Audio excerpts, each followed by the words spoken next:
అలా సాయంత్రం బోర్ కొడుతుంటే చాయ్ వాళ్ళకి వెళ్ళాను, టీ తాగుదాం. సో ఇండియాలో అందరికి అలవాటు ఉంటుంది కదా. మా ఇంట్లో మా అమ్మ నాకు అలవాటు చేసింది, సో నాకు చాయ్ అలవాటు ఉంది. సో అలా ప్రశాంతంగా బయటికి వెళ్ళి టీ తాగుదామని హున్స్లా వెస్ట్కి వెళ్ళాను. తెలుగులంతా హున్స్లోనే ఉంటారు ఎక్కువ యూకేలో. సో ఒక టీ చెప్పాను అనమాట.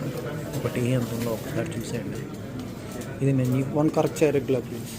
చాలా పెద్ద కంపెనీ ఇది, చాయ్ వల్ల అనేసి యూకే మొత్తానికి ఉంటుంది. ఇది పాకిస్తాన్ వాళ్ళది బేసిక్గా, బట్ చాయ్ మాత్రం చాలా బాగుంటుంది. ఒక చాయ్ వచ్చేసి 400 రూపీస్. ఒక చాయ్ తీసుకుంటాను. నాకు ఇది ఒక అలవాటు, రోజు ఇలా రావడం, ఒక చాయ్ తీసుకోవడం, ప్రతిరోజు కూర్చోవడం ప్రశాంతంగా ఒంటరిగా అలా చాయ్ ఆస్వాదిస్తూ తాగే. ఇంటికి వెళ్ళామా, షిఫ్ట్కి వెళ్ళామా, తిన్నామా, పడుకున్నామా.